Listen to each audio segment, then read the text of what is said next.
Hello and welcome to Session C. This session is going to focus on improving the quality of tracheostomy care and quality improvement in general. I'm James Lynch, an ACCP working in ICU in Manchester. I've got on the sofa with me Barbara Bonvento, our lead physio again, and Sarah Wallace, OBE. I'd like to thank our sponsors for making this event possible. So our platinum sponsors are Smiths Medical and Atos, with our gold sponsors Capitex and Traco. We've got Ruth with us again, so keep your questions coming in throughout this. Manchester is a sports mad city, and we've got some of our local children with tracheostomies to tell you a little bit more about what it's like living in Manchester.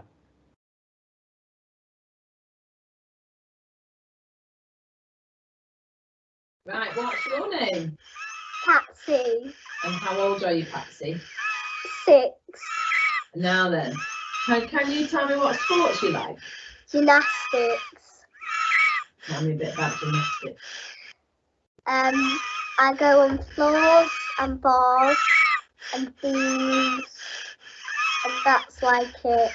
Okay. Now then, what about football? Do you like football? No. Oh. And who do you like best? Do you like Manchester United or Manchester City? I don't know. Oh, okay, fair enough.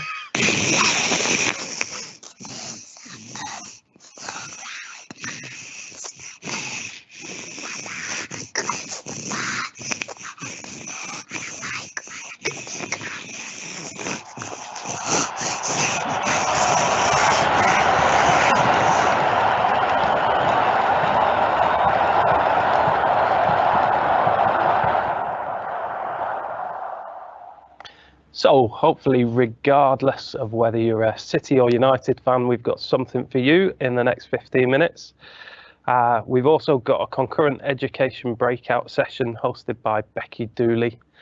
There's links on the main platform for that.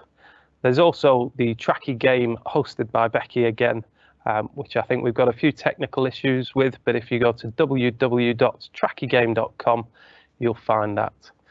We'll have further debates on Twitter using the hashtags #ByThePatient4ThePatient and hashtag ITS6.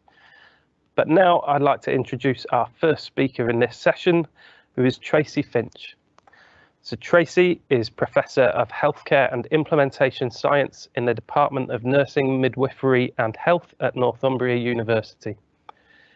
She's known for her work in healthcare improvement science and co-developed normalization process theory, which I believe she's about to give us the lowdown on.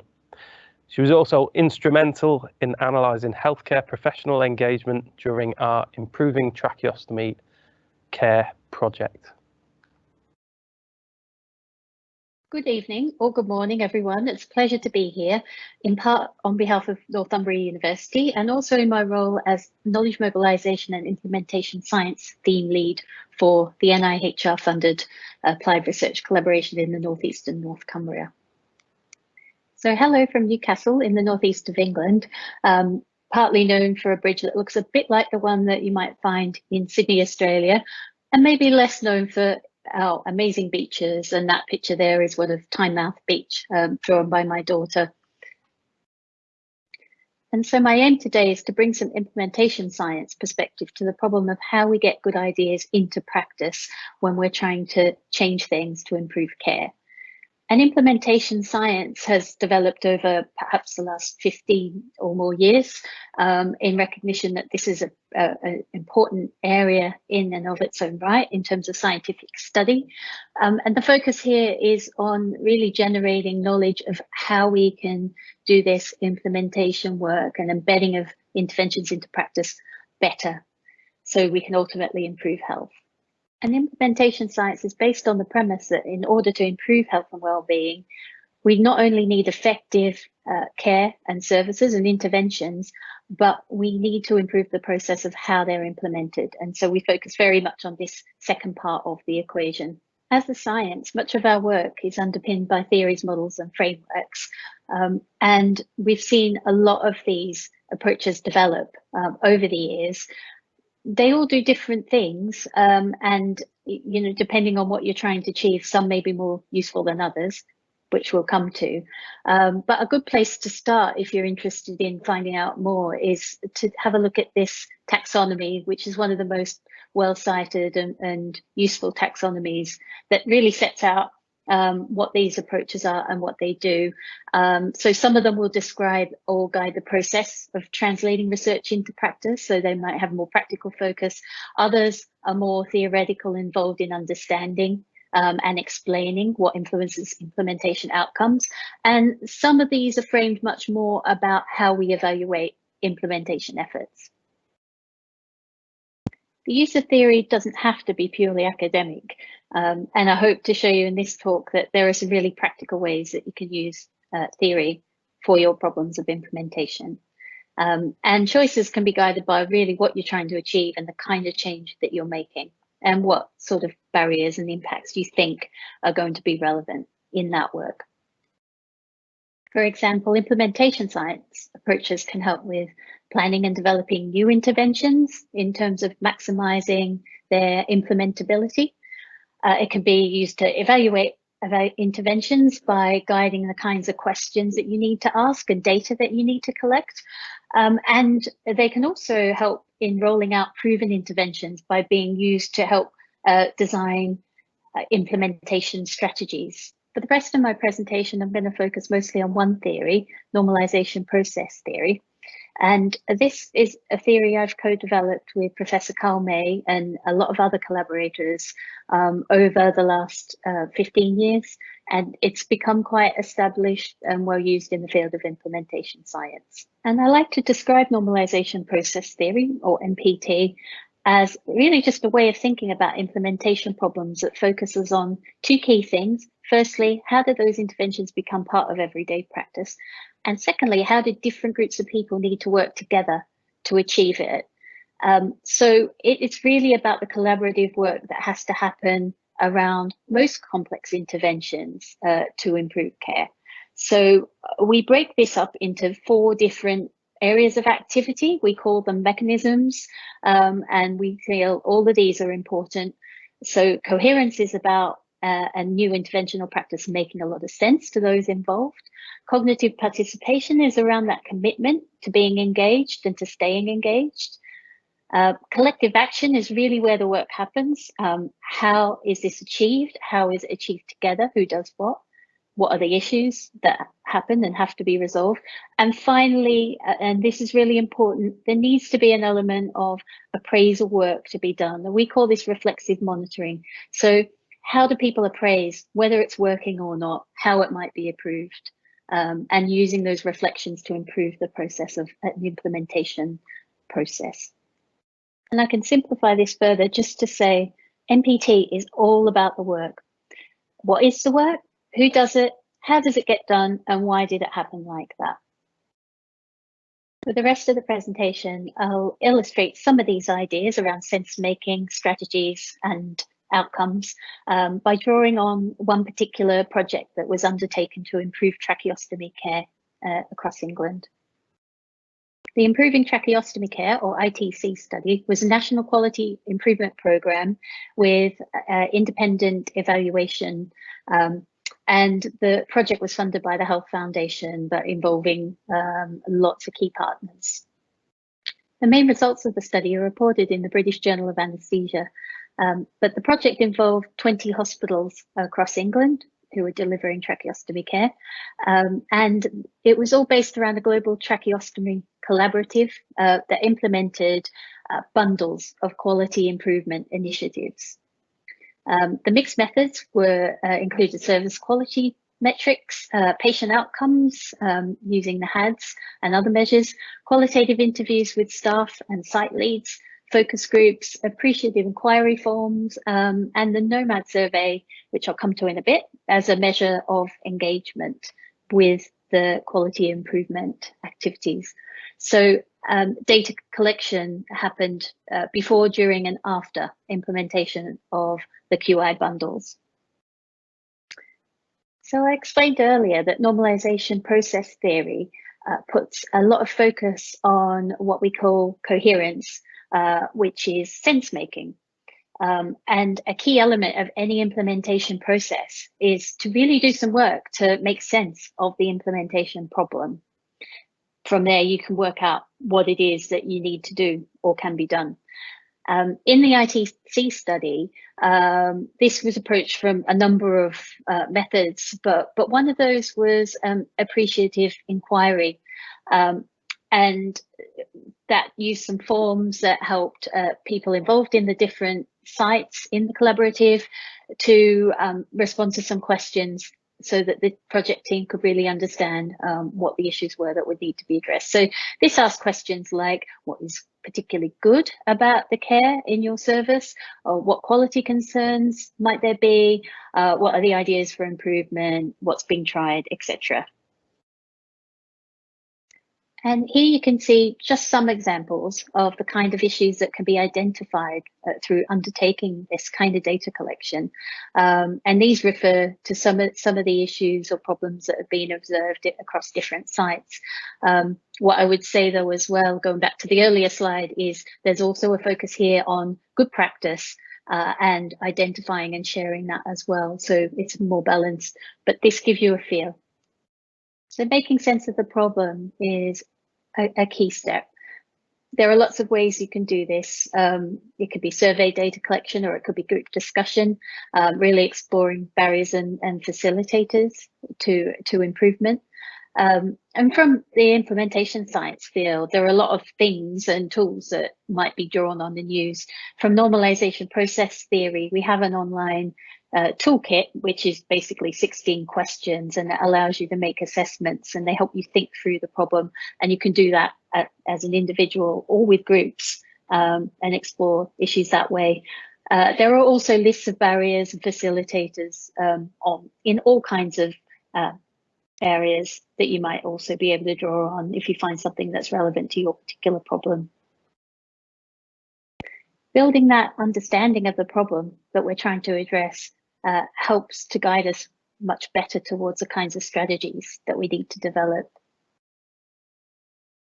And in the implementation science field, there's been a huge amount of work done around strategies for implementing clinical innovations in practice. In particular, the work of Byron Powell and colleagues in the United States. And this gives you an example of what that looks like in sort of categories, different kinds of strategies with a bit more detail around what they involve. This just gives you ideas, and there has been some further work to map those against particular kinds of barriers. So some strategies will be more useful for addressing certain kinds of barriers, and there's a lot of progress going on in that work. In the ITC study, this is what some of that work around identifying and prioritizing strategies actually looks like. And so it might be a little bit small on some people's screens, but what we've got here is a list of quality improvement initiatives, tackling different kinds of problems. And in the study, a really collaborative approach was taken to really unpack which ones of these might be more useful, more important, and which ones were sites actually planning to undertake in their QI work in the context of this program. So, you've got lists of interventions, but you need to do some work around, which of these should we prioritize, which are most important, which will have the most impact, and what are we actually going to do. And the third key area I wanted to discuss here was around progress and outcomes. And in MPT terms, we call this reflexive monitoring. And I think the usefulness of this is perhaps still a little bit underestimated, but I think it came through really well in the ITC study, in that having data about, about the interventions and what effects they were having was really helpful for improving care. So here we've got some quotes really focusing on how the fact that this data collection was systematized and how that really helped, so that those involved could know how they were doing, if things were improving, they could use that data to keep moving things forward. And to go briefly back to implementation science more generally, a lot of really good work has been done around this notion of implementation outcomes. And I refer here to Enola Proctor and colleagues' taxonomy around this, and the diagram really shows there when we talk about implementation outcomes, what are we interested in? It's things like acceptability, adoption, appropriateness, costs, etc. And it's a reminder that when we're doing any kind of research or even improvement work, it's useful to include these measures and assessments. One such assessment tool that was used in the ITC study, and which I'm going to illustrate a little bit more, is something called NOMAD. And NOMAD is a survey instrument that we developed directly from normalization process theory. And it's a survey that you give out to staff that are involved or any participants that are involved in an implementation process. And it assesses what is happening around that implementation process from the perspective of those involved. And it includes those 4 constructs that I've been explaining in relation to MPT. And just a very quick look at what a NOMAD survey might look like. It includes these questions, and there's a scale for endorsement of those. But the key point is that a survey like this really has to be adapted to the context that you're using it in, and so you tailor the wording of the questions in terms of what they're referring to so that they make sense to those involved. And I'm aware that many of you who do use research instruments like to know that those instruments are validated. We have had good validation results from the NOMAD survey. This is from the original work showing that the concepts of MPT are supported with reasonably good psychometrics. It has been translated and validated in several other countries as well, and we're finding similar results, so that's encouraging. And in the ITC study, NOMAD was used as a measure of engagement.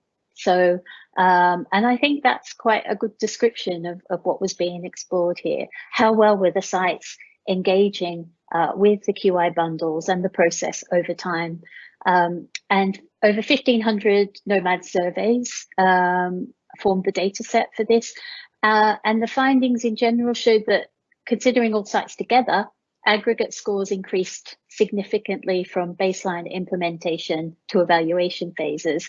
There was some variability indicated by the red boxes there, where scores went down in some of the sites, but overall there was positive shift. And another finding was that there was significant positive relationship between percentage change in NOMAD in relation to the collective action construct. And if you remember, that is about the actual activity that people are engaging in and the work around making the intervention fit into their routine work. So there was a positive change in that over time. And I'd just like to also show this from the ITC study, because it shows the different ways in which you might utilize some of these instruments. And here what we see is what the team called a scorecard.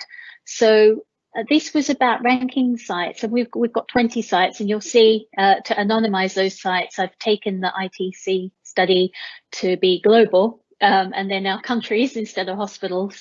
But what this shows is an exercise in determining a ranking of what we might call overall success in relation to the project, which is based on the percentage increase that they got on their NOMAD score and the total number of interventions that they were implementing.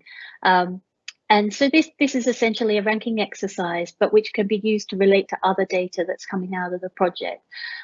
What I would say is the ranking is useful here because you're looking at, here we've got 20 different sites, and making those kinds of comparisons. And if you add that to other data, for example, the qualitative data coming out of the study, you can start to get a sense of not just who might have done better, but also why they have done better. So it does raise some questions though about what does successful mean in this context.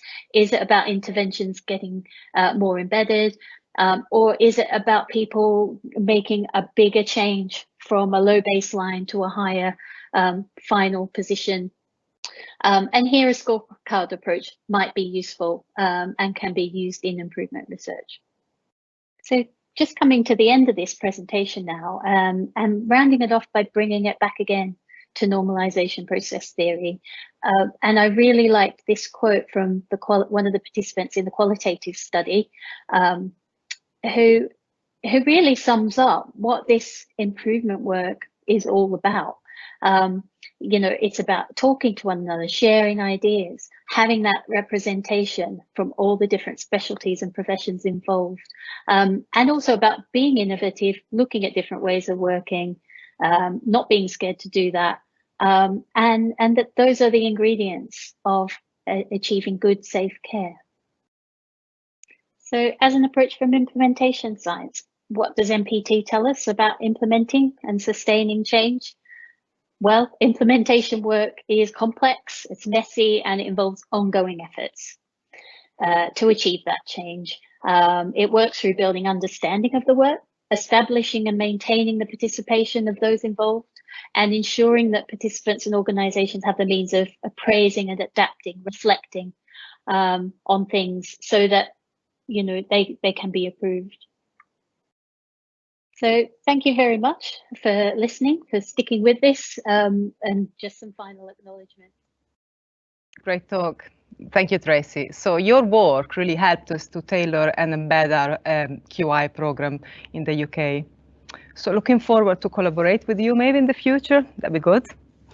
Next, we got Paul Wilson, who's got a lot of credentials again. So he's a senior lecturer at the Centre for Primary Care and Health at the University of Manchester, and implementation science research lead at the NIHR Applied Research Collaboration across Greater Manchester. Also, is a co-editor-in-chief of the Journal of Implementation Sciences. To you, Paul. And thanks for the invitation to speak here today.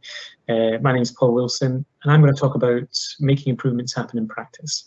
So to deal with the terminology first, so-called implementation science. Is it a science? Well, no. The terminology or the term implementation science is synonymous with the journal of the same name, which I'm involved in the editing of. And the implementation science, the journal, started in the early 2000s. And since then, there has been an explosion in what would be deemed to be implementation research. But we shouldn't forget that prior to 2005, people were still looking at these types of questions. It just wasn't labelled in the same way. So implementation science as a term is quite useful as an umbrella term, but it's really an umbrella term explaining an interdisciplinary field of applied health services research, looking at a particular set of questions. And just to illustrate this, I'm just going to put some historical context to it.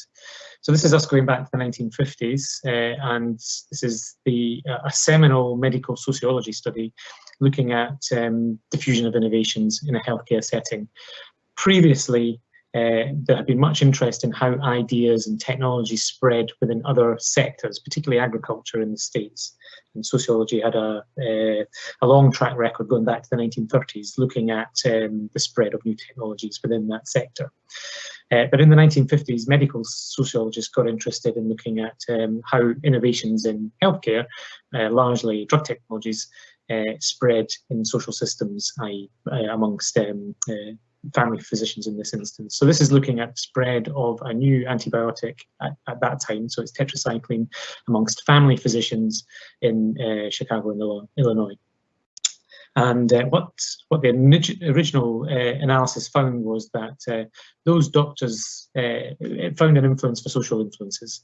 So those doctors who were well connected and embedded in social networks were more readily or more likely to take up this new drug compared to colleagues who were more isolated, single practitioners and that sort of thing. Now, later analysis actually looked at some of the influences of things that have become mainstays in implementation science and things that we look a lot at in terms of looking at how to optimize.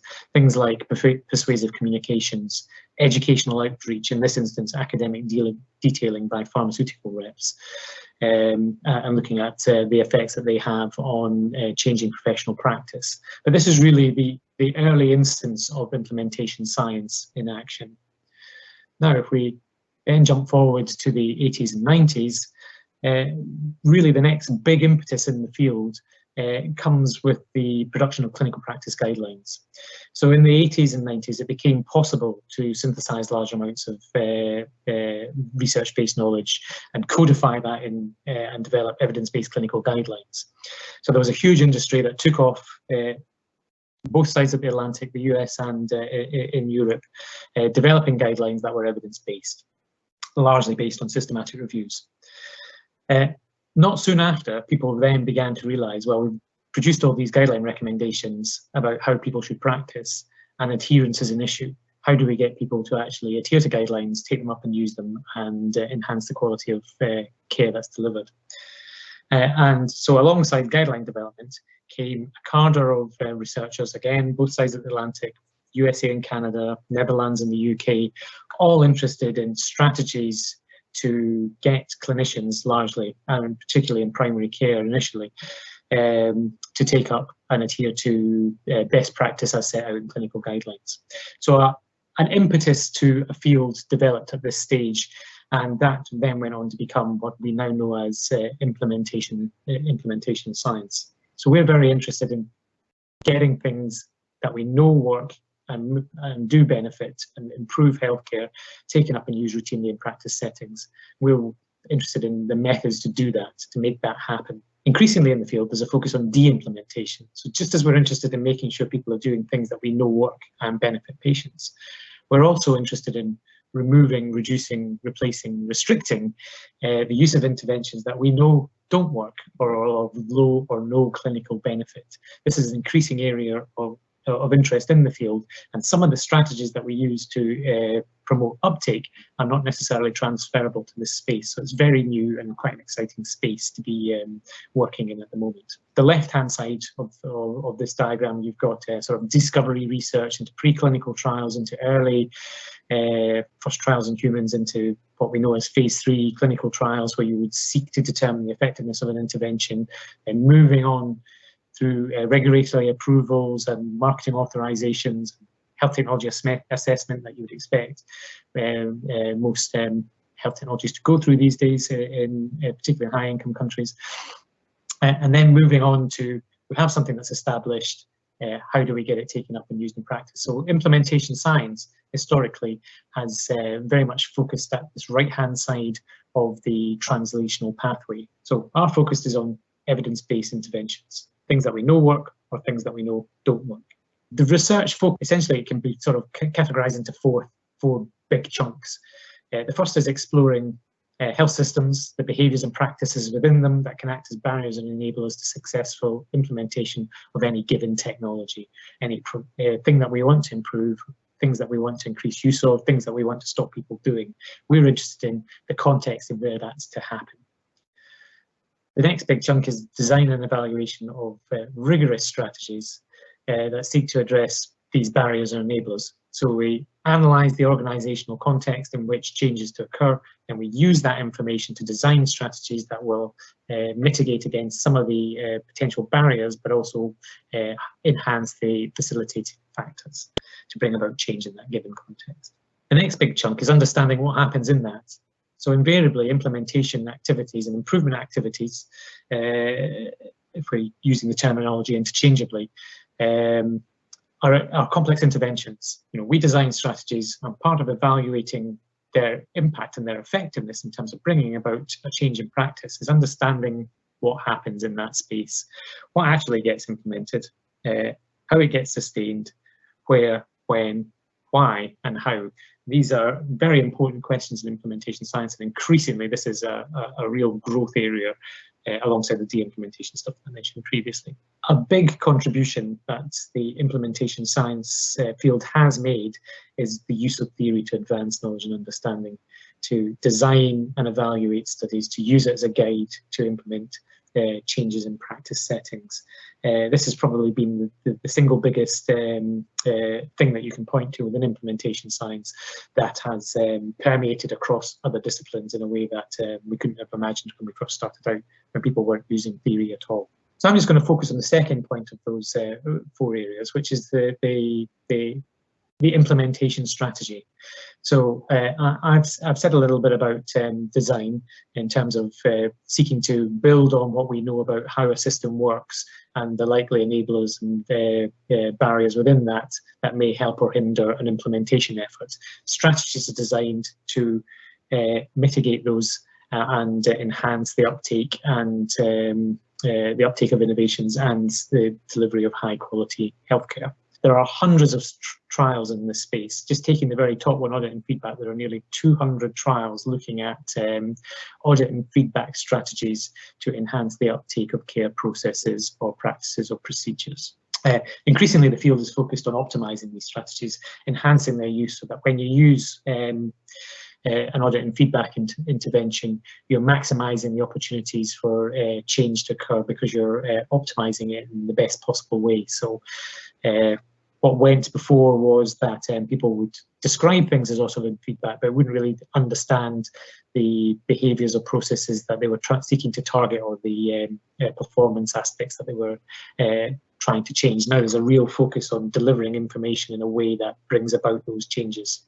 And what we see in a lot of improvement efforts and change efforts across health systems, both primary and secondary care, so in family physician settings, but also in hospital settings, we don't see a lot of application of best practices as we understand it with using this research-based knowledge that's available. And ISLAGAT is something that we see more often or more commonly. And ISLAGAT was a phrase coined by the founding editor of Implementation Science, and it stands for, it seemed like a good idea at the time. So we're quite good at picking things off the shelf and doing them, thinking we're doing them right or thinking we're doing them as they should be delivered, but that's not necessarily the case. And we often lack the specificity in terms of, we talk in terms of delivering an audit and feedback intervention, but are we really doing it? And do we have that causal pathway in terms of what we're doing in terms of trying to change and enhance performance? Is that actually linked in a causal change mechanism way? Very often that's not the case. And just to illustrate this, I'm going to just quickly step through a widely used strategy, quality improvement collaboratives. Some of you will have already participated in them, but teams come together, sometimes within organizations or across organizations, to improve performance on a given topic, so an agreed area of where improvement can occur. And we work together using rapid cycles of change, working with experts to share best practices and deliver improvements over time. So it's a widely used approach, particularly in hospital settings. But when we look at the literature, there's some evidence of effectiveness, but that success appears highly contextual. And the question we need to ask is, why is that? The reason for doing a QIC is often poorly conceived, and little thought is actually given to what are the behaviours or processes that we need to target to bring about improvements in care. And whether this approach, this quality improvement collaborative, can actually do that. Can it address those underlying determinants in a way that brings about and enhances care? That's not always the case. We just think, let's do a quality improvement collaborative. Let's get together. Let's talk about it. Let's do some change methodologies and then see what happens. That lack of design and planning that we associate with research studies doesn't always translate into practice settings. We also find that, particularly with improvement collaboratives, they're not always enacted as planned. So what we write down in terms of what we want to do is not actually how it plays out in practice. So adaptations happen, unintended consequences happen. And some of the things that we were intending to do might get diluted or distorted, hindering the ability to bring about improvements in practice. They also can take much longer than planned. People often have an idea that change is something that can happen very quickly.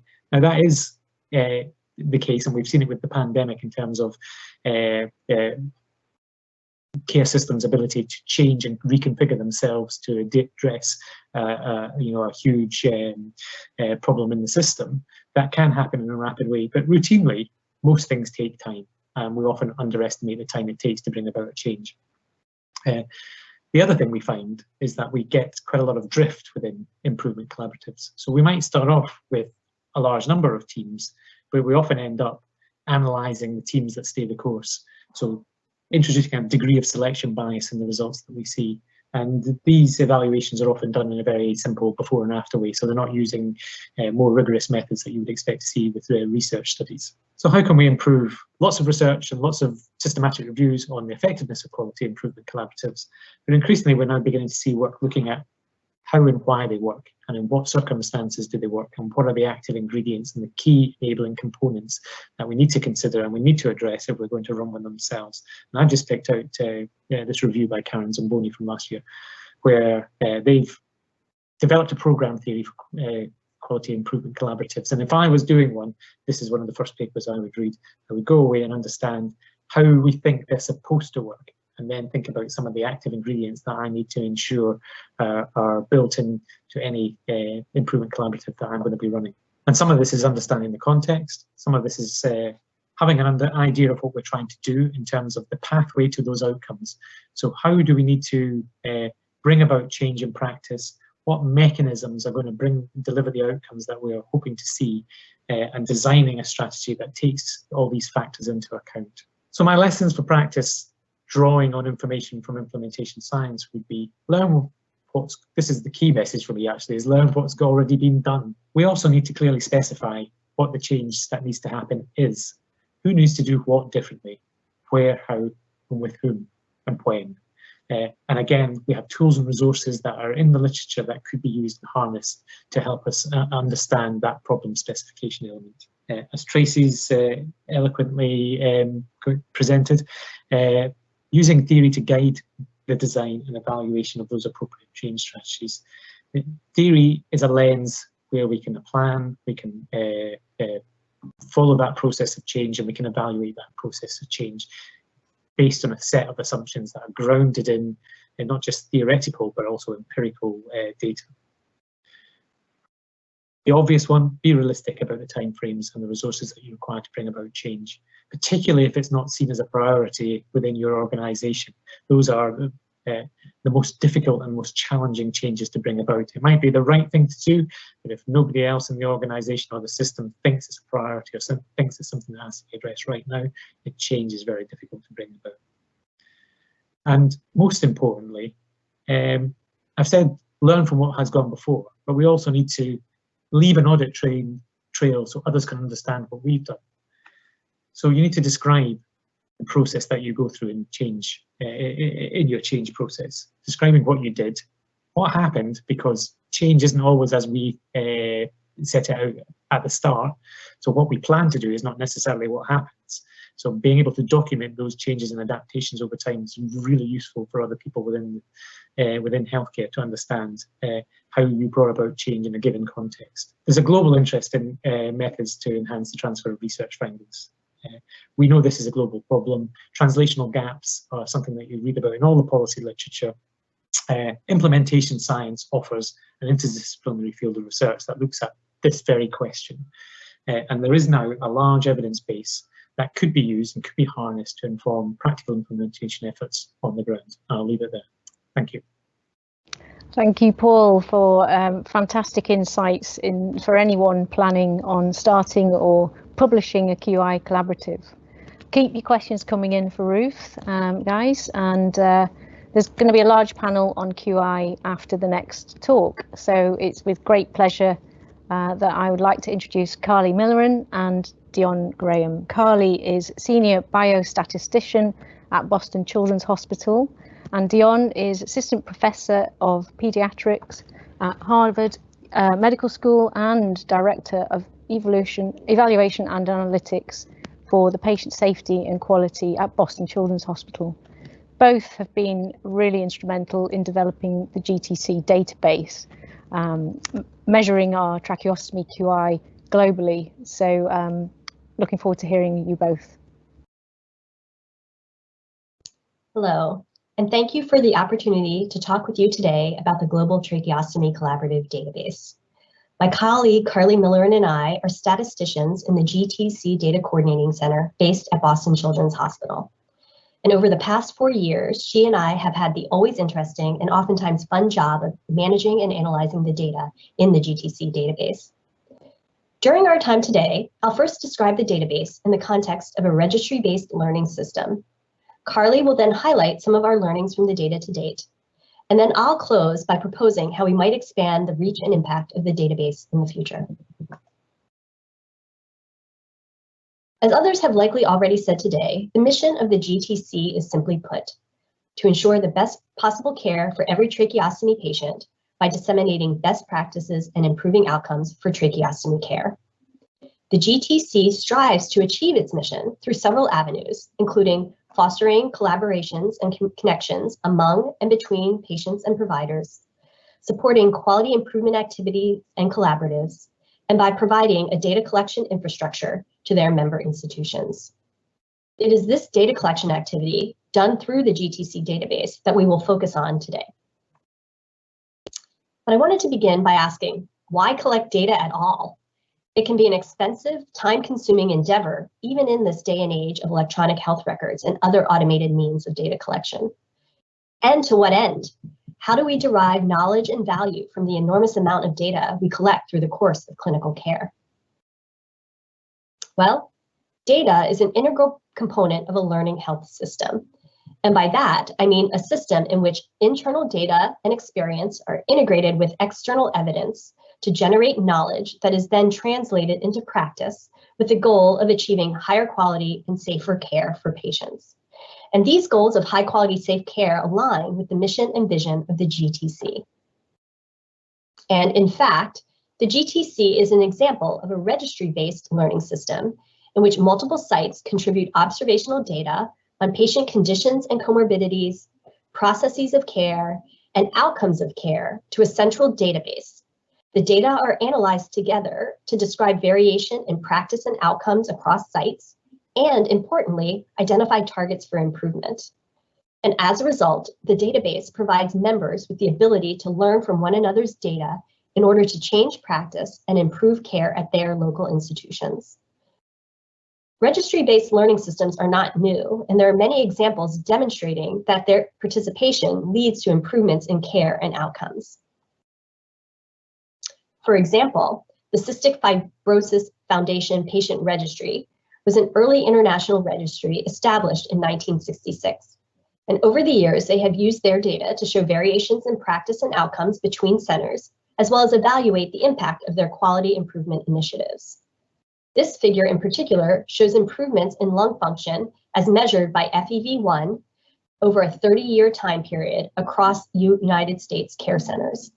They attribute these improvements to several nationwide learning QI collaboratives. Another example is the Swedish Rheumatology Quality Registry, which is one of over 100 national quality registries in Sweden. This registry takes a patient-centered approach that allows patients to track symptoms at home in real time to identify early disease activity. This is a figure of inflammatory activity by month for patients with rheumatoid arthritis over a 10-year time period. And they attribute the 50% decrease in inflammatory activity to their patient-centered approach of care. The GTC database is still at an early stage compared to these well-established registries. However, we have made remarkable progress since its inception in 2015. The line graph shows the cumulative number of cases in the database and the number of institutions who have contributed data over time. And as you can see, over 11,000 admissions at 53 institutions across the world have been entered to date. From a process perspective, we release comparative reports every 6 months, and we recently launched the 3rd version of the database in July. I'll now review some of the logistics of database participation. So data are entered by member sites into the REDCap platform, which is a web-based HIPAA-compliant application widely used by researchers around the world. And the data are stored at Vanderbilt University. The database is comprised of 2 sections, a mandatory core section and an optional expanded section. The core section is completed for all patients and collects basic clinical characteristics, information on the patient's hospital course of care, and important clinical outcomes such as adverse events, decannulation, and survival to discharge. The expanded section collects more detailed data on topics ranging from perioperative and postoperative care, tracheostomy tube changes, more detailed information on clinical outcomes such as adverse events and decannulation, as well as information on functional outcomes such as communication and voice, swallowing, and airway protection. Now coming back to that model of the registry-based learning system, the data entered into the database are used for regular comparative reports that show sites how their care and outcomes compare to other GTC institutions, for evaluating local QI efforts, and for academic publications to communicate our findings more broadly.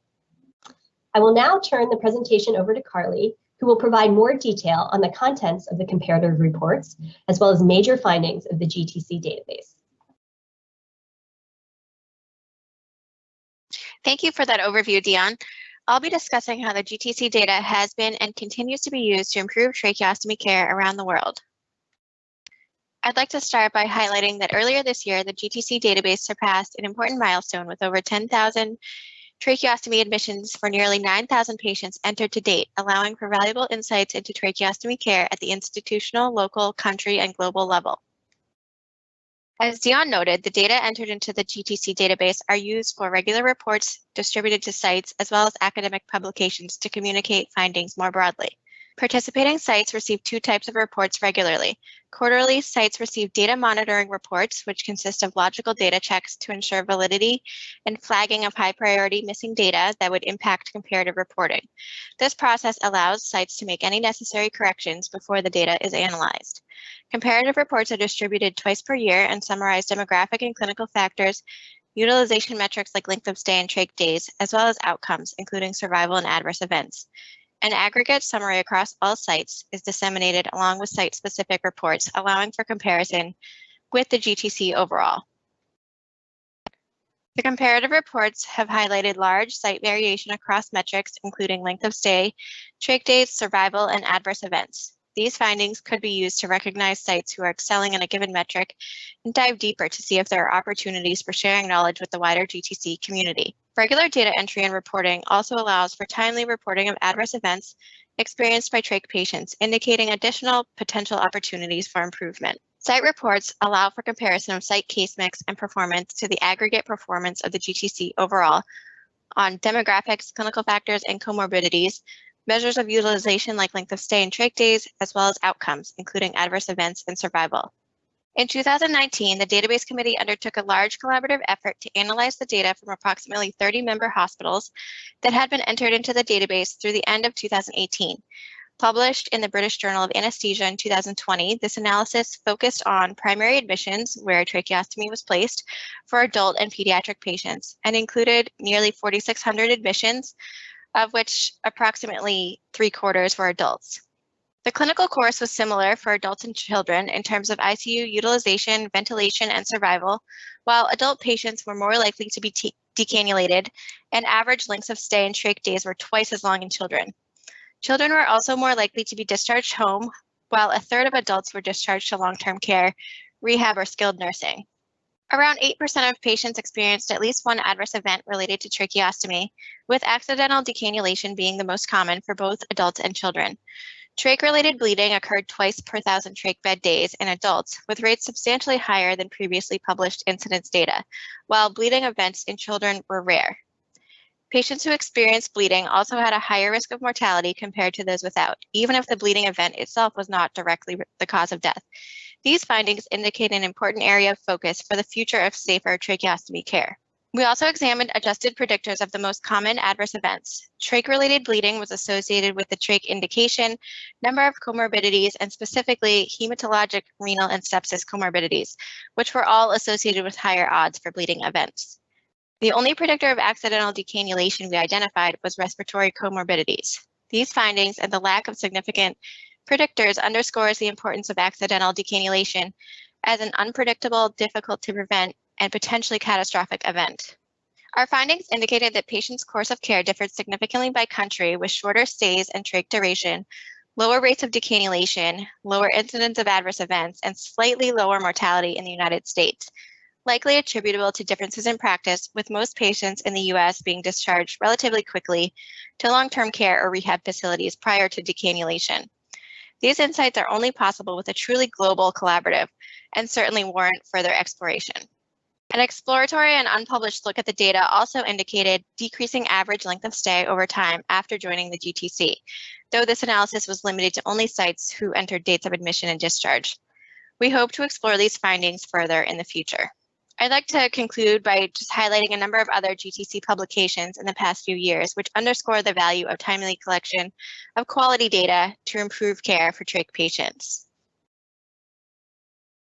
And now Dionne will wrap up by looking forward to the future of the GTC database. In thinking of where the GTC database could potentially go from here to increase its impact on care, let's consider this conceptual model for a registry-enabled care and learning system designed by Mary Dixon Woods and colleagues. The GTC already has several components of this system: patient and family support networks, a research registry, and care and QI networks. However, what sets this model apart is the concept of a registry-enabled care and learning system, meaning that registry data is used at the point of care for shared decision-making between patients and providers. Additionally, the data that is shared is both clinically based as well as patient-generated, and the outcomes that are tracked are meaningful to both the patients and the providers. Achieving a registry-enabled care system is an ambitious goal, but there are concrete steps that the GTC might make in that direction. For example, we can expand beyond the current inpatient setting and collect information on outpatient care. We can collect more patient-centered outcomes, such as additional functional outcomes and measures of quality of life. And in a similar vein, we can consider capturing data directly from patients in their home setting. And additionally, we can better leverage the electronic health record through automated transfer of data into the registry, greatly reducing the data entry resources required of participants. We can also expand the analysis of the data that we currently collect. For example, we can refine our risk adjustment methodology to better benchmark outcomes, and we can examine practice differences by geographic regions. We can also analyze the data through the lens of healthcare disparities to understand how patient social determinants of health are associated with care and outcomes. This work is a product of the members of the GTC Database Committee who have contributed countless hours to the design of the database and analyses of the data. And in particular, I'd like to recognize the chairs of the committee, Sharissa Zaga and Brad Schiff. We'd also like to thank the database member sites who enter their data and use it to improve their care locally. And of course, thank you to the patients and their caregivers who contribute their data so that we can improve the care of all tracheostomy patients. Thank you. Thank you so much to Carly and Dionne. It's amazing how powerful data can be, not just in understanding where you are, but where we need to go forwards. So now we're going to have a bit of an international experts on quality improvement panel. We've got Tracy, Paul, Carly and Dionne all with us for this panel discussion. I'm going to hand over to Ruth with some questions. Thank you so much for your presentations, guys. They're really, really interesting. I've just got a few questions for each of you. So we'll start with Tracy, if that's okay. So Tracy, the last 18 months has been quite hard on everyone. The question for you is, how do you engage people in quality improvement during a pandemic when time and morale are so low? Well, I don't have all the answers to that. That's for sure. But I think it's challenging, and I'm getting an echo. If you have speakers, you might want to mine. Okay. I'm not sure I can get rid of it. Yeah. I think there's two sides of this. It's all about priority, and I think what we see is quite a lot of rapid innovation, and so in some situations we've seen higher levels of engagement with new interventions, new services and changes to those services in order to meet a really urgent and pressing need. So alternatively, if the priority isn't there, you know, I think in some cases progress around implementation might have been slower. And I think from the perspective I tried to present, which was around normalization process theory, it comes down to what really makes sense and what is of value to all of those involved right here and right now. So I think it's about, it takes effort. Change takes a lot of effort, and people will invest that time and engage with it if they can see why. And actually, the other point that I did want to make was that data, and that's come through in all three presentations, is the importance of data and the importance of being able to use that data to understand progress, and to use it to maintain that forward progress. So I think that's probably as much as I can offer on the spot at this time, but others may have different and more useful ideas to contribute there. Thanks, Tracy. I know that was a really hard question, but I think you answered that brilliantly. I'm going to throw one at Paul now. So Paul, you discussed... next question, I'm going to go on to Paul. So Paul, you discussed diffusion of innovation. So how do you go about during a pandemic, particularly identifying laggards? And is this perhaps why we are seeing a large variation in practice between trusts and teams? Gosh, there's a lot to unpack in that question as well. I think with any innovation spread, it's contingent on not dissimilar to what Tracy just said in terms of priorities. So laggards are often people who don't see the relative advantage of changing what they're currently doing to some alternative. And that case for that alternative may not have been made in a way that's meaningful to them, in a way that they can see a benefit in taking that forward.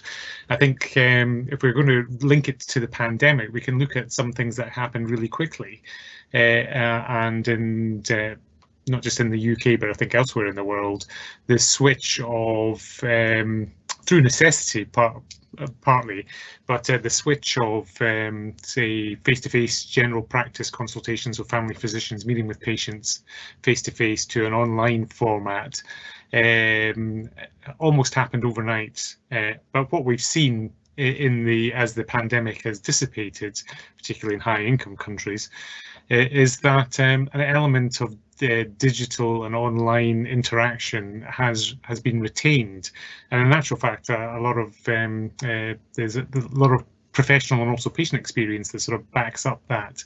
So in terms of any change, I think there has to be a real relative advantage for bringing it about, and people have to see that there is value in making that change in the first place. So I'm always sometimes it's better not to rush in and be a laggard and see how something evolves over time, and then you can surf the crest of the wave rather than being right at the forefront of it. Good answer. Moving on to Carly. So Carly, any tips for our viewers for making the process of data collection any easier? I think it's imperative to build a good database that's, doesn't collect too much, not too much detail, so it's not such a burden on data entry. But there's a balance between scope and breadth and depth that you have to think about when you're building your database. I think that'd be my recommendation. And is there a trade-off between the amount of data collected and analysed and the usefulness of it? For sure. And I mean, the more data you collect and the more detailed it is, the more burdensome it is going to be on the people entering the data. And then you run into issues of missing data and what to do about that. So you have to always be thinking about what you're going to do with that data in the end and how you're going to analyze it. So be forward thinking when you're designing your database and your data collection instruments. Lovely, thank you, Carly. And Dionne, so can hospital electronic data set up links to the GTC database? Because one of the demotivating things about these projects is having to collect the data twice. So is there a way of getting it straight to the database?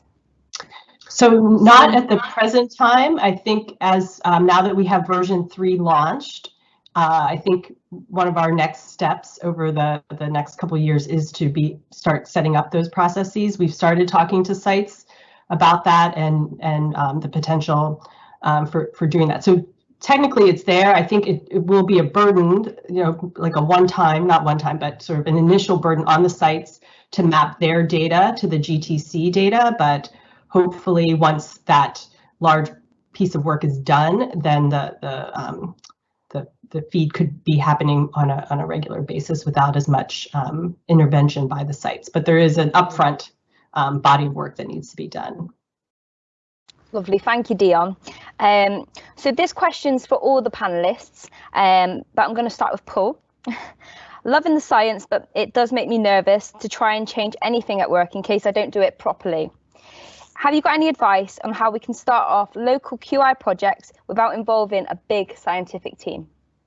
Start with Paul first. Yeah, sure. I think planning is the key to anything, big or small. So understanding exactly what you're wanting to change, the reasons why you want to bring that about and what you're hoping to achieve, and having a sort of roadmap. We would use in research terms a protocol where we would design how we were going to approach evaluating a change process, but the same principles apply. They don't have to be to the same degree, but I think any change process needs to be planned, and that's often something that we're not very good at, and I include myself in that. And Tracy, I'd be interested to hear your view on it as well, if that's okay.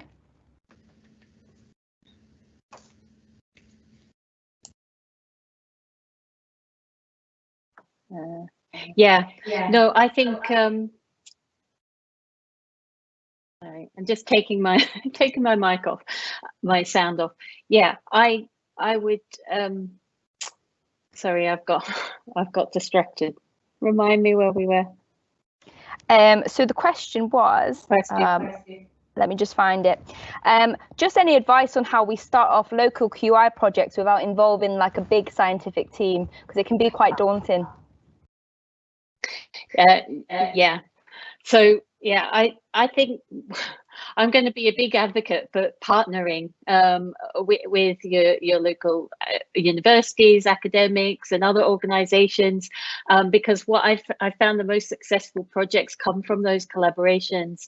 And I guess I say that in part through one of my roles, and Paul has a similar role over here in the NIHR, which is National Institute of Health Research, where we learn from each other. And I think it's about recognizing that also, you know, the academics don't have all the answers for sure, that the really best ideas do come from practice.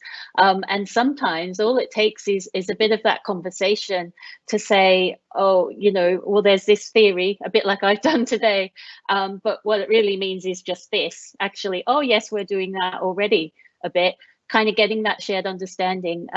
And actually, I think the task is much simpler than it might seem. So I would say looking to develop those collaborations could be a really useful first step, because it doesn't have, you can design really good, effective research without huge budgets and huge amounts of time if you're just smart about it and you have the right people around the table. Thank you, Tracy. And Carly, have you got any advice to add to that?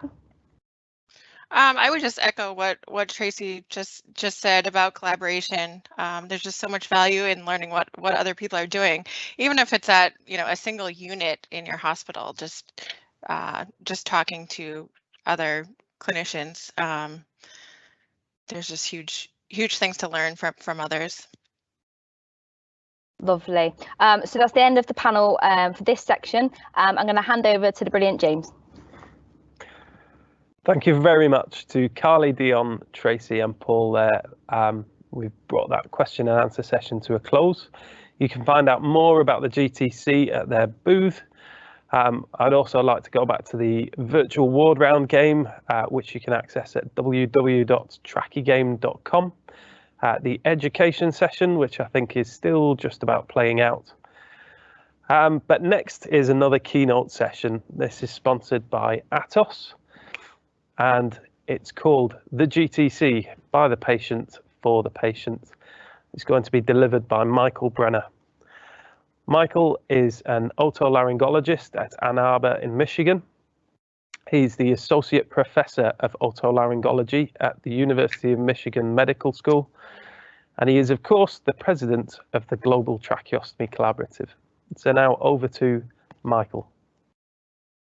I can't tell you what an honor it is to address you at the 6th International Tracheostomy Symposium. My name is Michael Brenner. I'm the president of the Global Tracheostomy Collaborative, and I'm an associate professor at the University of Michigan. My practice is as a reconstructive surgeon in otolaryngology head and neck surgery. So at this meeting and segment, I'm looking forward to discussing by the patient, for the patient. And we're going to examine how we can amplify the voice of the patient and why that voice is so critically important to everything that we do in tracheostomy care. So in this discussion, I'm going to cover why patients and patient-centered considerations underpin everything that we do, why involvement is not enough and we really want to reach the bar of engagement, how the key drivers of the Global Tracheostomy Collaborative link back to the patient, and then how we go about amplifying voices through stories. So let's begin with the consideration of patient-centered care. You know, when I address proceduralists, I often put up a picture of Alexander the Great because, as legend would have it, he performed one of the early tracheostomies in 400 BCE on a soldier who was choking on his food. So it's been about 2,500 years that we've known how to create a surgical airway.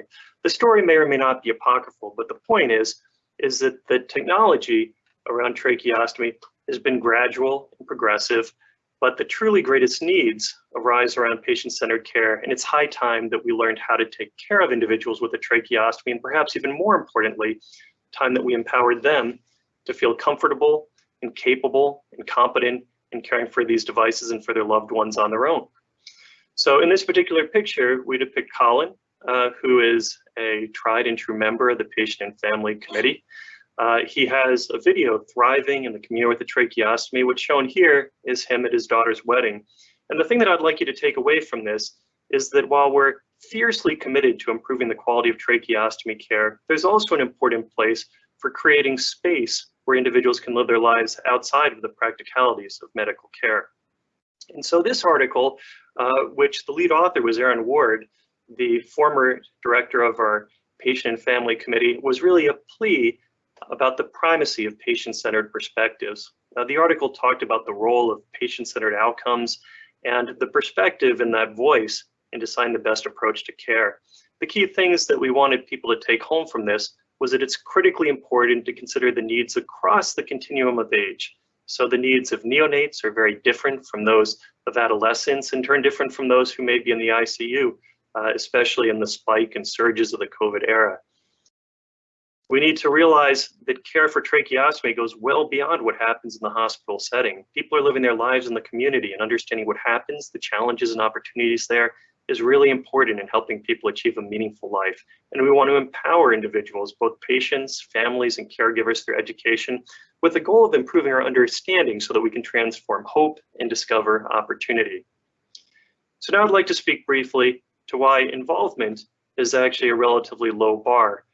I've really come to believe, and this is a credit to Aaron Ward, that engagement is really critical. The patients and their family and loved ones just being present is not enough. We need to hear their voices. So here we just did a little Google search and Google Trends of looking at tracheostomy, and over the last 15 years, we see that there's been progressively increased interest, notably somewhat coinciding with the inception of the Global Tracheostomy Collaborative and some of the work of the National Tracheostomy Safety Project. But even more interesting is when we look at tracheostomy subclassified for patient-related concerns. And so what we see here is a much steeper uptick that reflects the growing hunger and desire for knowledge, engagement, and empowerment. So that's really a lot of the impetus for this talk. If we look at the Global Tracheostomy Collaborative and our journey so far, everything that we do is organized around our mission to work to improve the care, safety, and quality of life for every individual with a tracheostomy. And some of the accomplishments that we were proud of in our early years were the recruitment of hospitals. So we're now past 50 hospitals that have joined our database that we reported on. The first 5,000 prospective patients is now up to 10,000 patients. We have a growing and thriving patient and family member community. Each of our symposiums attracts more and more individuals. Word has it that this particular symposium is going to have over 1,000 registrants. So I think this is really a testimony to all of you, your engagement and your participation in these activities. So as the Global Tracheostomy Collaborative expands its reach and continues to connect people across countries and continents, one of the important questions is, how do we keep the human element intact throughout this, even across distance? And I think that one of the best answers is through our patient and family breakout sessions that have been a critical part of every one of our International Tracheostomy Symposium meetings in conjunction with the Global Tracheostomy Collaborative and the Tracheostomy Review and Management Services. So here, what you see is you have both patients as well as parents and caregivers, all stakeholders deeply engaged in patient care, contributing to the conversation. The thing that you can appreciate here in this picture of Gerard with his family, a tried and true member of the Australian Patient and Family Committee, is that here's a man who has a family that loves him, who has a life that's full and meaningful beyond the presence of a tracheostomy. Now that has certainly shaped an outlook on life, and Gerard has a blog called Standing on the Shoulder of Giants that is deeply moving and insightful. But as you look into those highly intelligent eyes, you realize that these are individuals that have stories to tell and that can impact and improve the way that we provide care if we just afford the opportunity. Everything that GTC does, its 5 key drivers, really all circle around meeting patient care needs. So at the University of Michigan, where I work, this is the structured approach that we use. We call it the trach trail for helping patients along their journey as they go from initial tracheostomy placement to eventual discharge to home. But there are lots of different ways to approach this. The National Tracheostomy Safety Project that has attracted international recognition now has pediatric videos that provide useful educational resources. In addition, many of our other member institutions have provided useful tools. And I want to give a call out to our continental leads. So Kylie Higley, along with Elliot Keevan, have taken the helm for the Patient and Family Committee for the United States. This was formerly headed by Aaron Ward, who continues to serve on our board of directors. I also want to give a call out to Gabby Chessels and Jenny Messer, who have been very important figures within Australia and are now also assuming the mantle of leadership as continental leads in that regard. And we also, of course, have wonderful colleagues and partners in the United Kingdom that's really been the nerve center of so many of the quality improvement efforts around tracheostomy. The Global Tracheostomy Collaborative has also been very engaged at the leadership level in trying to correct myths and misconceptions around tracheostomy care, of which there were many in the confusion that surrounded the COVID-19 pandemic. This particular synopsis that appeared in our quarterly newsletter talked about one of the issues and concerns that people had about transmission of COVID-19 in the process of performing tracheostomy for critically ill patients. And what we explained was that in many ways, as we've looked at the data, the care of patients really has not changed dramatically, except for the need to wear protective equipment and ensure safety of healthcare workers. We've contributed a lot to the discourse during this particular period with an eye always towards the patient. So we've had a few articles that have appeared in the flagship journal, Otolaryngology Head and Neck Surgery for the American Academy of Otolaryngology, as well as in the JAMA family of journals within the laryngoscope, as well as within the publications of critical care nursing, the premier general surgery journals, as well as speech language pathology, interventional pulmonology, thoracic surgery, critical care medicine, the Lancet family of journals, as well as anesthesia journals. And I want to especially call out the British Journal of Anesthesia that has supported some of the seminal early publications of the journal. And finally, we've had 3 or 4 correspondences with the New England Journal to reach a broader audience with these pressing issues, you know, in unprecedented times where we've had new challenges, but also new opportunities. So now how do we go about amplifying the patient's voices? Well, I think that it begins with listening what people have to say and creating a space where they can say it. Erin's been a real thought leader in this place. Here we have pictured her son, Will, alongside her. And so Erin has been particularly thoughtful in developing social networking and promoting it for use in tracheostomy care. So she allowed us to use that venue to develop a survey, and she helped craft the questions to ensure that we could look at what happens in the hospital setting, during transition, as well as in the all-important community setting. And so there were some things that were expected. For example, some of the common problems of mucus plugging, accidental decannulation, or bleeding related incidents, but there were a couple of other areas that it really shined a light on. So for example, the lack of properly trained home nursing. This is actually a very common concern, as were problems with equipment and supplies. And these came critical issues, almost at crisis levels during the COVID-19 pandemic. One thing that really struck me is that almost a third of families said that they were the primary ones responsible for arranging home nursing care. So these have been some examples of areas where we've tried to understand how we can better address challenges for patient and family. The stories we often share within our newsletter. So this is one by Sally Messer and her mother, Jenny Messer, who again is our champion for Australia. So she talks about how as her neurological status changed, she required the need for a tracheostomy. This was a trying journey for both of them. However, she's really thrived despite these challenges. And even during the COVID-19 pandemic, when we've all struggled with connection, she's found hobbies like cooking, Legos, cards, gardening, watching birds. And so really what we're trying to do is make the world a little bit smaller place. And so with our Better Care newsletter, we're sharing some of these stories as at our meeting like today. Many people add artistry to this. So here's a mother's poem. Cheryl Langenfelter talks about her experiences with her son, Nathan. At first the fear, then the eventual acceptance and perseverance. Sometimes it's the patient themselves that cares to share their poem. This is by another one of our members of our community, Natalie Westbrook, who wrote this at the age of 17. Daisy is someone who's long been involved in the Australian efforts in the patient family community, has an active blog.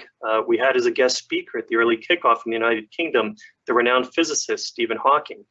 He said something truly amazing, that in spite of all the challenges of his illness, he lived a very full life. Sadly, he passed away a couple of years ago. Here's O.J. Brigance with his wife. O.J. Brigance is an all-star football player who then had his life dramatically altered by developing ALS, and he describes his journey finding meaning, importance, and impact. This is Al Smith. He was on the board of the GTC. He's a prominent thought leader, outspoken. He had a laryngectomy, and in that era, there was no instruction given on how to take care of it afterwards. And he's done much to help us understand to make this better. Sadly, we lost him within the past couple of years. His wife, Nan, continues to be committed to these efforts. Hats off to Angela and Jessica of Trach Mamas of Louisiana. They've really worked to improve the prevailing standard of care, particularly for neonates and young children with tracheostomy. And they've also shared some very valuable tips. These appear from our newsletter and have a well-developed website that provides valuable resources. Tasha Brown, she cast another light on things. She's from Boulder, Colorado. Her son Tyler has a tracheostomy, and the twin, Sydney, she does not. And she explained how having a tracheostomy, it affects not just the child, but also the whole family, and their reciprocal experiences give us all a lot of insight into life with a tracheostomy at the family level. So finally, I'll close with a little bit on the power of patient stories. So Jim Mullen is an individual who we had as a keynote by video at one of our International Tracheostomy Symposium a few years ago in Dallas. I consider him a friend. He invited me to his home. He shared his experience. He's a retired Chicago police officer. He took a bullet in the line of duty, and that's why he is a quadriplegic and has a tracheostomy. Despite that injury, he's been a serial entrepreneur. You can find his applesauce on the grocery store shelves, Mullen's Best, and he's also been a philanthropist. He's an inspiration to all of us. Kimberly, she was in the throes of decompensation, worsening scoliosis, had to have, without insurance, an emergency hospitalization. And she's gone on to share her story as a Facebook superstar with presence on 2 sites. And then here's John Paul, a remarkable story of a young man who grew up, spent the first almost half month of his life in a pediatric intensive care unit, neonatal intensive care unit. And basically because of the lack of rigidity to his trachea, required reconstruction and subsequently successfully was decannulated.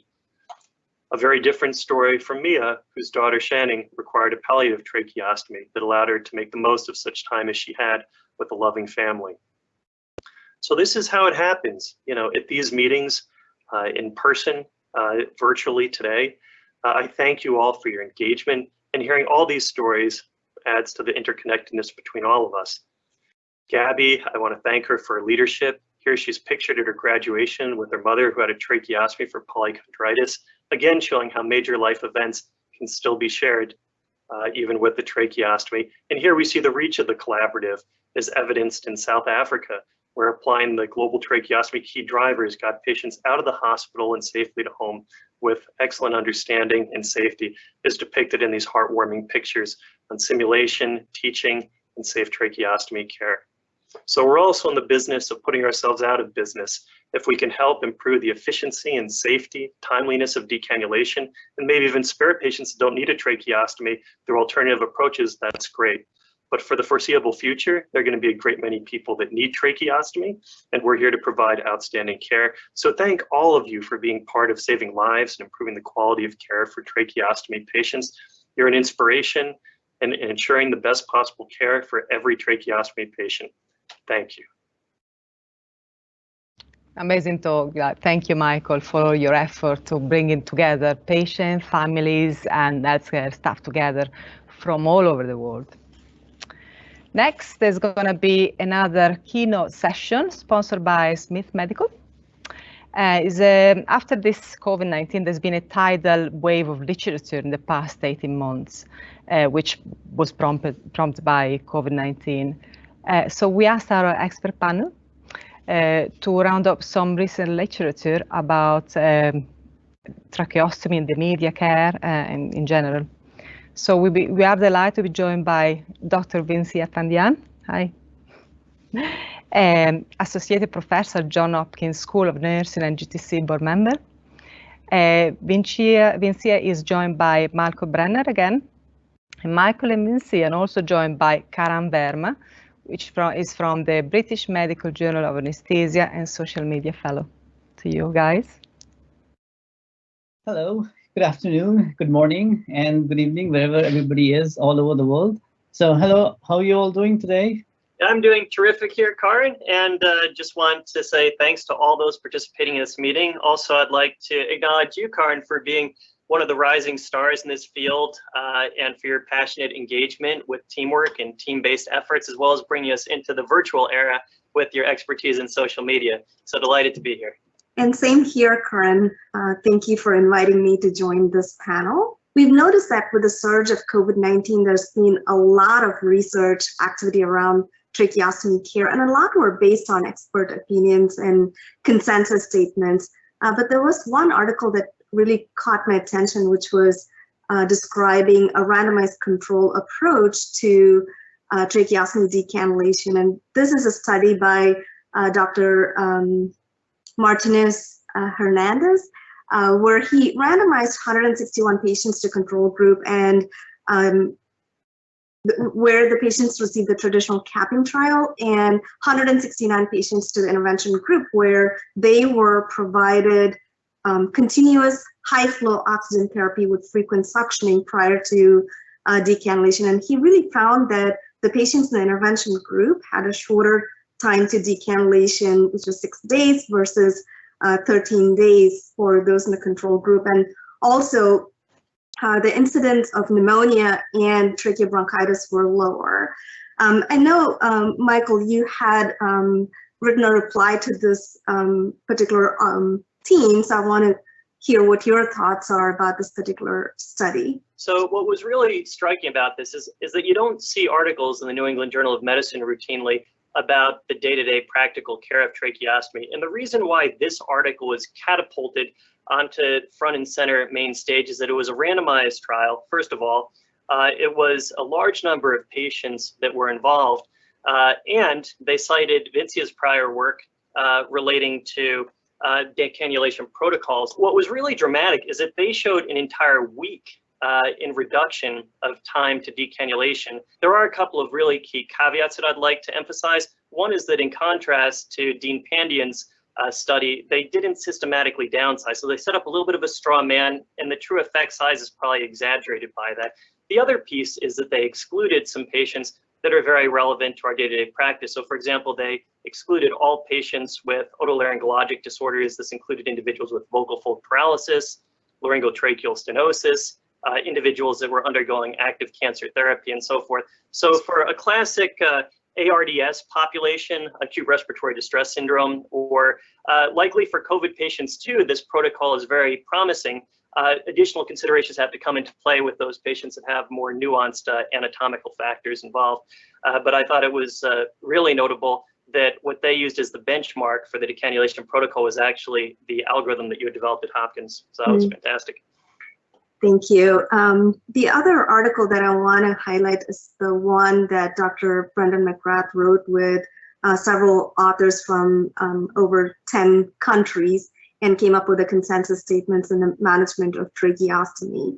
And it really talks about the variations that we identified to the existing protocols and standardized approach to providing care in terms of frequency of suctioning, frequency of tracheostomy tube care, or how to transport patients safely for procedures, and also how to protect healthcare providers while suctioning. But the key lesson that we learned throughout COVID-19 is that changing the lessons that we've learned over the past several decades is probably not a good idea, because by decreasing the frequency of suctioning and tracheostomy care, it's actually placed the patients at a higher risk for developing mucus plugs.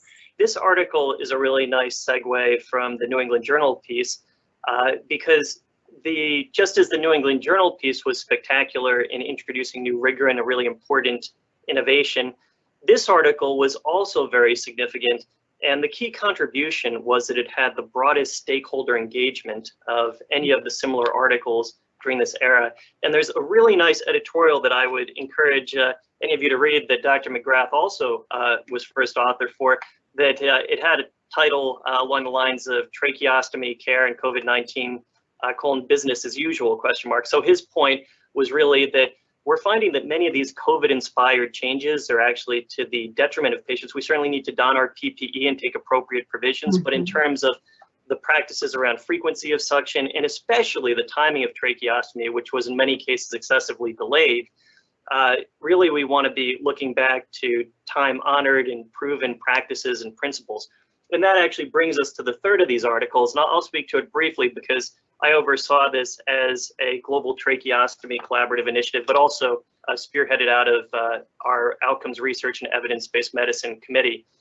So this brought together representatives of 26 different countries to look at different practices and protocols.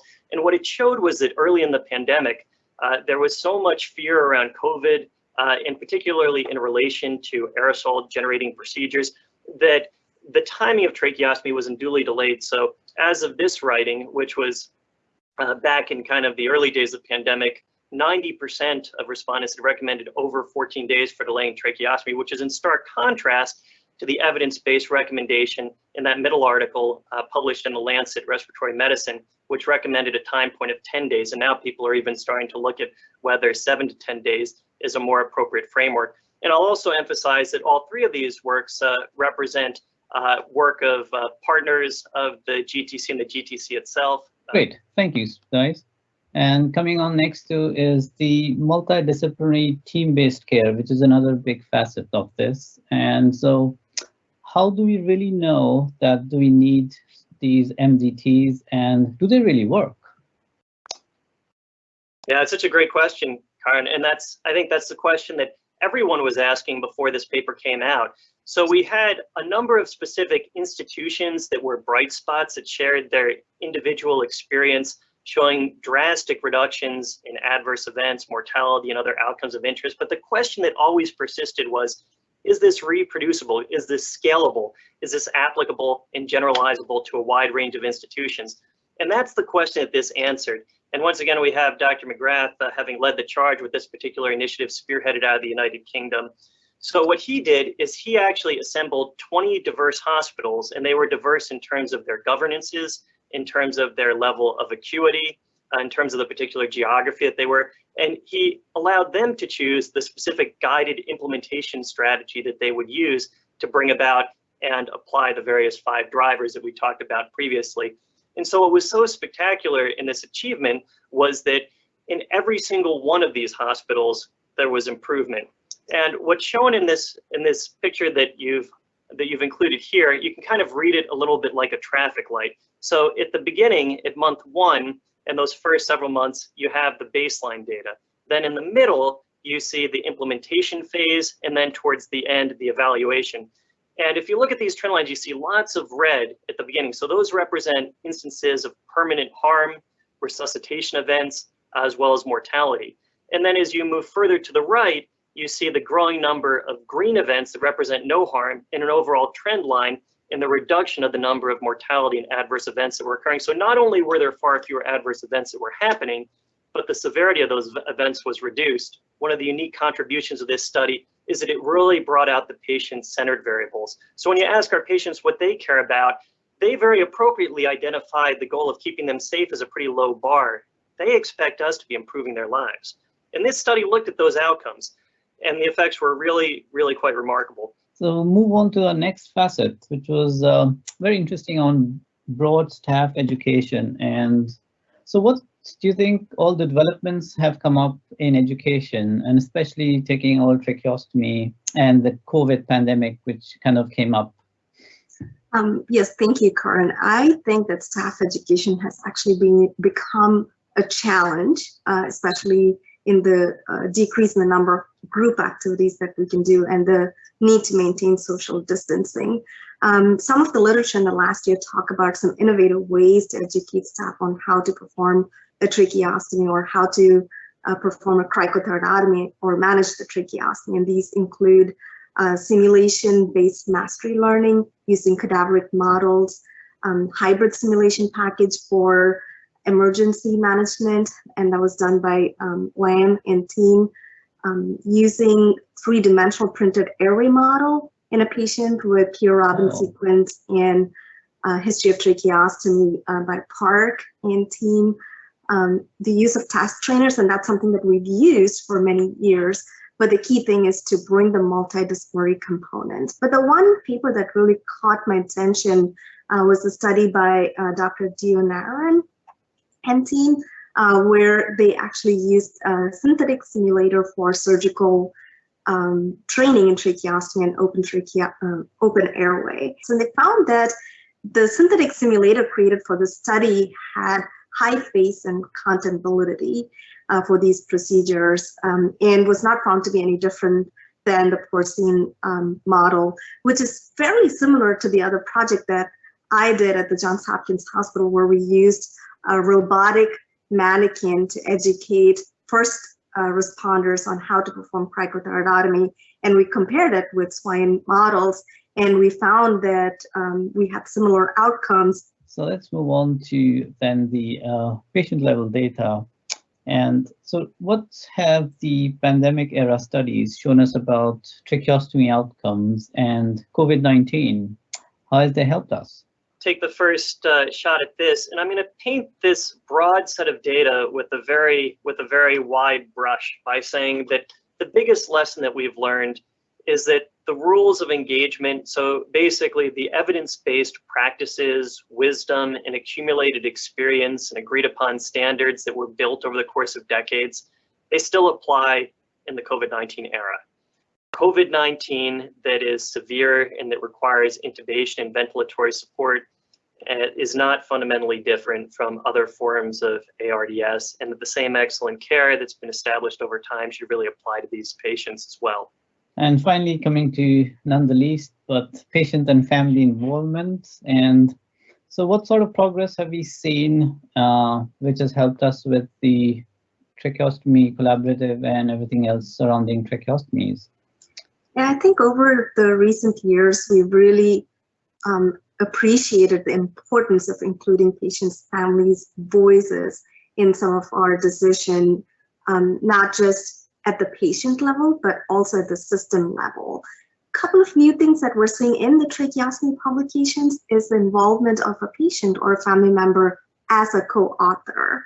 So including them in some of our research activities is very important. In one of the early research that we did, we found that patients who were intubated or had a tracheostomy actually reported speech as their priority second to comfort.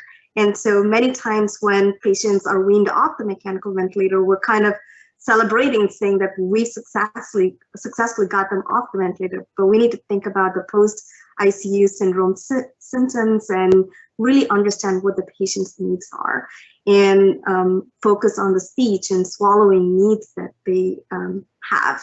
So I had alluded a number of times during this discussion about this idea of business as usual and hearkening back to time-proven strategies with a particular emphasis on the questions around timing of tracheostomy, but I didn't do a very good job at explaining why that's so important. And so I'd like to speak to that briefly. The issues really relates to the morbidity to patients of prolonged translaryngeal intubation. So when we delay tracheostomy, it's not just that the patients have a longer course of recovery, it's that you actually have this artificial device that's in their larynx that's causing potential pressure injury, ulceration, and in addition, because it's more uncomfortable, the patients require higher levels of sedation. So there's a whole host of different issues that patients have to contend with as a consequence of those iatrogenic or medical care induced changes. I think many patients regard the acquisition of speech as their foremost concern. Their number one priority is they're recovering from intensive care and or tracheostomy. So that's why the work that you did here, Vincia, is so critically important in showing that you can push the envelope potentially even to that first 24, 48 hour type period. I just want to add one more thing. I think with COVID-19, a lot of our patients have been affected psychologically because of decreased access to care and the inability to take care of themselves at home. So that is one thing that I did not necessarily see in the publications for this particular year, but I'm assuming that in the near future, we're going to be seeing a lot of publications that address the mental health of our patients and potentially clinicians taking care of tracheostomy patients as well.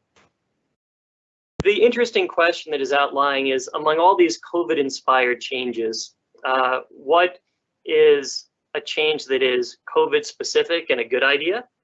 What but will not withstand the test of time? What is a COVID-inspired idea that is a great idea that has staying power? And then what were the mistakes that we made in our effort to try to adapt quickly and pivot to changes? And so I'm not going to elaborate on each of those because I think that they're open-ended questions. But for me personally, what I've seen is that the established evidence and data that we've drawn on continues to be relevant. However, we need more data moving into the future to continue to up our game and raise the prevailing standard of care.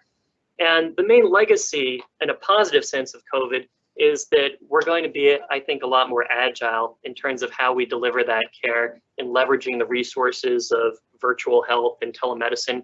For many of the patients who have tracheostomy, they have them not only because of a problem of airway or because of critical illness, but because they also have an extreme degree of medical complexity that may make it extremely difficult for them to physically come to meetings, especially if they have multiple practitioners to meet with. So the ability to have these multidisciplinary interactions virtually can be a hugely beneficial patient-centered intervention.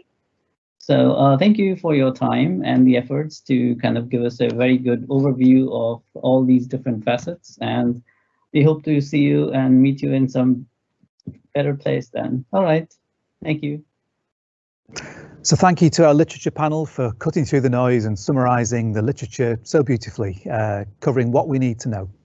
So now we've got a prolonged discussion to reflect on some of the topics that we've just covered.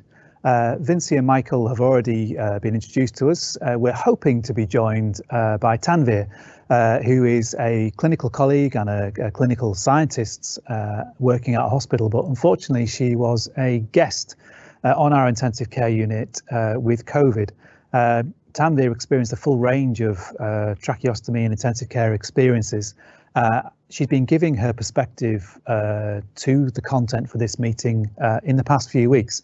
But while she was in hospital, she gave birth to a little baby. And I suspect that Tanvir is being preoccupied with her young family right now. So we're hoping she can join us. But as I say, she's been giving us some really useful patient perspectives in the run-up to this conference. So James, as you probably know, has been working very hard today and again over the past few weeks in the run-up to this conference, coordinating the views of our patients and their families and carers. The goal of this symposium is to collect together those ideas to deliver care demanded and requested by the patient for the patient. So I'm going to hand over to James to discuss the sort of things that we've learned. James. So thank you, Brendan. It was an honour to be on the patient and family panel earlier on. I find those sessions really inspiring. We often come away from conferences with lots of ideas and things that we want to change. But as we heard from throughout this session, motivation and engagement are common barriers to quality improvement. The patient and family session earlier gave me mountains of motivation and inspiration to try and drive practice forward and implement change. We heard from several speakers. Helen, who's a lady with 4 kids, 2 of whom have tracheostomies, spoke about some of the issues that parents face, particularly in the community.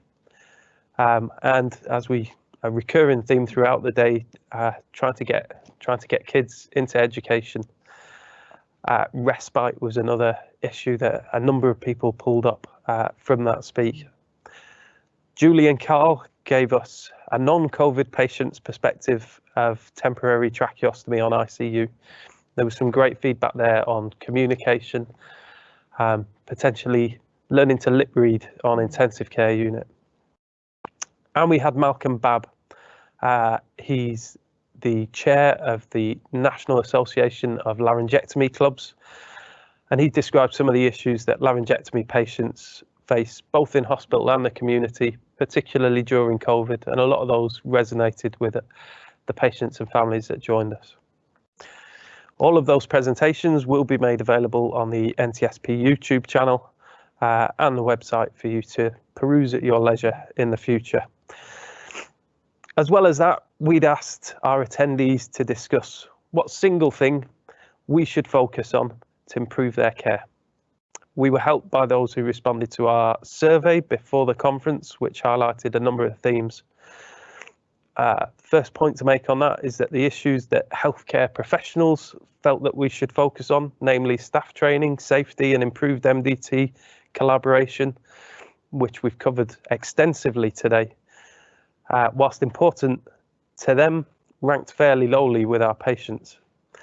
Our patients felt that carer support, respite care, patient and carer education, and perhaps some more meaningful patient information would be really beneficial. We heard from one team in Lancashire and South Cumbria who've been creating a much better transition from hospital to community care, and they had some great resources that they shared with us. Access to specialist care was also important, sort of specialist services and accessing them, being able to access them more often. The largest theme, however, was access to and difficulties with consumables and equipment. That's potentially something that we need to sit down with the industry leaders to fully explore, but it's also potentially quite an easy win. One thing that came up quite a lot, which was vaguely surprising, was simple thing about tracheostomy ties and how they're just pretty basic, despite something that our patients deal with day in, day out and live with. That's sort of what I took away from the session, Brendan. Like I say, I was really motivating. There's some really powerful patient testimonies, and we've learned a lot today about how to go about making change, what sort of changes and ideas we should be bringing to the table for our services. But if you need a bit of motivation, try and get it from there. Okay, thank you, James, and thanks for all your efforts in bringing all this together, and thanks to all the patients and families who've been contributing to answer these questions. So Ruth, I'm sure there's some questions out there. So the first one's going to be for Vincia. I just want to say it was great to hear and see nurses represented so strongly in definitely loads of the impactful COVID papers. I personally find that really, really inspiring. But seeing as nurses are often the people at the bedside delivering the care, have you got any advice on how nurses can get involved in like writing the papers, and any guidance to how to get involved? Yes, that is something that I've been working very hard on, trying to motivate the nurses within my own institution. So when someone is interested in writing a paper, the first thing is to really try and figure out what resources are existing within that unit or ward, and then also the institution itself, a very good example at my institution is we have Center for Nursing Inquiry, where we have a whole team dedicated to help nurses to conduct research and also write papers up. In addition to that, we have a lot of nursing organizations. So partnering with them and identifying specialty interest groups and working as a team to writing papers will also be helpful. When it comes to focusing on tracheostomy patients, the Society of Otolaryngology Head and Neck Nurses is a great resource for nurses to become members of and collaborate within this specialty interest groups to write papers. Oh, thank you for that. It's really interesting. Do you think this literature that you've presented today, do you think it's actually changed practice? I think it, let me take a step back. I think when COVID hit, a lot of folks went helter-skelter in terms of trying to figure out what is the best way to provide care. And there were different guidelines provided by different expert groups. And some hospitals, they completely stopped doing trach tube changes and try to decrease the number of suctioning or the frequency of suctioning. But over the course of time, so there was this flurry of change in practice, and then we've kind of turned around and come back to our following our previous standards of care. So I think we're kind of back to square one in terms of making sure, making sure that we're providing the best and safe care possible. But I think the nuances or the new changes that have come into play is the use of personal protective equipment. So there is a delay in able to provide the care in a timely manner. For example, if a patient needs suctioning, you observe them from outside the room and you want to go in and provide the care right away, but you can't. There is a delay involved in trying to protect yourself in terms of putting your gown and mask on before entering in. So there have been some changes in terms of trying to implement the protocol, but I don't believe there's been a major change from what we used to do in providing care for our patients. Okay. Well, thank you so much for your research. And like I said, I find it very, very inspiring. So Michael, question for you.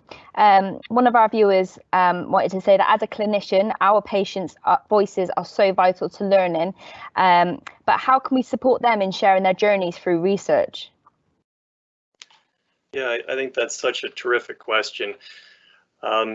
Each day we are learning from each other, and the patients are at the heart of the day-to-day activities that we do. And you know, one of the articles that Vinci had brought up was one relating to augmentative communication. And so right after having a tracheostomy, I think that there's some immediate experiences that are really fresh in individuals' mind that we need to capture and do a better job of capturing.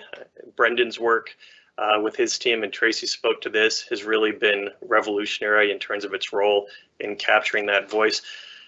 The team-oriented aspect is really critical, and having the patient is front and center and a critical part of the team, not just involved, but actually engaged in participating in driving the decision-making process along with their family members is particularly helpful. And being innovative in the sources that we get information from. So there's been an increasing amount of work done leveraging social media outlets and beyond. It's kind of interesting because if you look at the talks that we've had, we've focused on the role of the patient's voice. We've talked about some pretty hardcore data analytic work from what Carly and Dionne have empowered us to do with the GTC database. And then we have the aspect of implementation science. And we often look at those different elements somewhat in silos, but they're really closely integrated and interdigitated. So to the extent that we just continue to listen for that voice and create a space where it can be heard, I think we'll be successful. Thank you very much, Michael. And my last question of the day is just how do individuals or organizations get involved with the GTC? I'll take the first swing at that, I guess. So first of all, our website, www.globaltrach.org, gives a point of reference both for information on the organization as well as a means of contact. A lot of people are at all different stages of how to become part of this organization. I want to call out the visionary leadership of David Robertson in starting and spearheading the collaborative and bringing together all the people that have led it to evolve to a more mature state at the present time. But please feel free to contact myself as well through the Global Tracheostomy Collaborative. We can probably post my contact information or general information for the collaborative. I'd like to give Vincia a chance to speak to that as well. I just want to highlight that there are 3 different ways you could join. One is as a healthcare provider, and the membership is free. You become part of our wonderful community where we can collaborate. And then if you are a patient or family member, you can join that particular group. And if you want to join as a hospital, then obviously you'll have to identify your own hospital administrators or leaders who need to do additional paperwork in terms of being able to exchange data and so on. So yes, contact Michael Brenner, or you can just reach out to globaltrach.org website and drop in a message and we'll be happy to connect. But actually, if you go to that website, there are different tabs depending on what level you want to join. So you can join as a healthcare provider to get started with. I'll also briefly point out that Vincia's work with Lean the Educational Committee has been really valuable, and the Global Tracheostomy Collaborative webinar series has probably been a nice way for a lot of people to dip their toe in the water, and that's had thousands of participants over the course of the pandemic. And certainly, you know, engage what you're doing right now, engaging with this wonderful session that Brenner and his team have orchestrated is really actually is part of being a member and contributing part of this collaborative. So thank you. Well, thank you both of you. It was lovely to meet you. I'm going to hand over now to the legendary Brenda McGrath. Thank you. That brings us to the end of this particular session. So I'd like to thank my colleagues who've joined me on the sofa throughout this session, and also to Michael, Vincia and our other guests who've joined us to make it such a interesting session, as we've covered a pretty wide range of topics. It's really interesting to hear the feedback via James from our patient families about some of the problems that our community have accessing some of the bits of equipment, and that's something that we can solve, I'm sure, with our industry partners, and our industry partners are a real integral part of how we can solve some of these pieces of the jigsaw going forwards. And I'd like to thank our partners, our platinum partners, Smiths and Atos, our gold partners, Capitex and Traco, and our bronze sponsors, Genesis, DP Medical and Fisher Paykel. You can still visit all of our sponsors in the exhibition hall. They'll be there in all of the breaks throughout the live parts of this broadcast, which goes on for some 22 hours from start to finish. All of the resources will be there in the sponsor booths for you to drop in and check them out and see how all of our sponsors are supporting safer, better tracheostomy care all over the world. There's still a lot going on, whether you're watching this session live or whether you're watching it on demand. Check out our virtual ward round game, which we've already highlighted a few times. Try and get to the top of the leaderboard if you can. You can play as a team or play individually and share some of those experiences. And we're trying to improve the knowledge of teams all around the world by looking at exemplar hospitals and seeing their work. You can visit our poster gallery. You can see the abstracts, posters and video abstracts from presenters from all over the world. And as we said a number of times throughout this session, we would love to have welcomed you in person to Manchester, where you can visit our Visit Manchester booth and get a little taste of what it's like even after this live broadcast.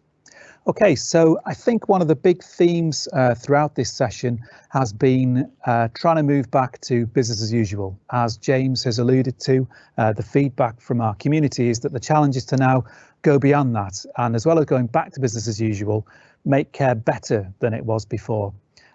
We hope you found this session as useful that we've all found it. Thank you for listening.